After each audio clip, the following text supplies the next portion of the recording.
এভাবে কাঁচকলা রান্না করলে কাঁচকলার তরকারি রঙটা একেবারেই কালো হবে না। কাঁচকলার কষ ওঠানোর জন্য পানির মধ্যে চুন মিশিয়ে নেব, তারপর কাঁচকলাটাকে ভিজিয়ে রেখে দেবো 10 মিনিটের মতো। 10 মিনিট লাগবে না, 5 মিনিট হলেই কষটা উঠে যাবে।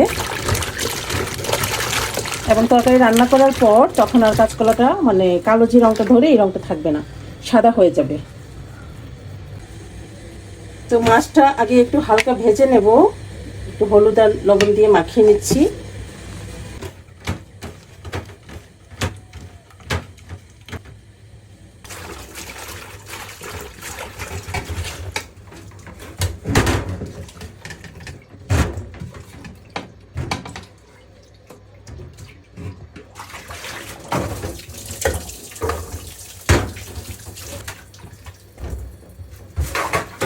কাঁচকলাটা ধুয়ে উঠিয়ে ফেলেছি, দেখেন কাঁচকলার কষটা উঠে গেছে। এখন আর রান্না করলে আর কালো হবে না। এবার মাছটা ভেজে নেব, হালকা ভাজবো, কারণ এই মাছগুলো বেশি ভাজলে শক্ত হয়ে যায়।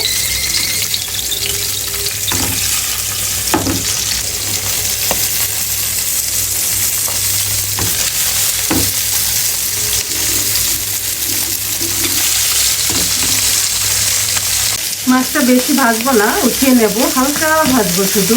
মাছটা হালকা করে ভেজে নিয়েছি, এবার রান্না করব।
কলাটা কষানো হয়ে গেছে, এবার ঝোলটা দিয়ে দিব।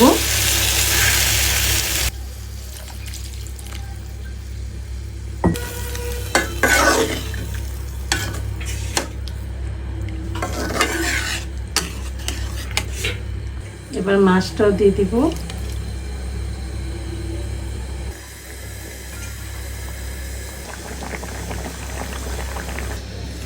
তো রান্নাটা হয়ে গেছে, এবার দিয়ে দেব ধনিয়া পাতা।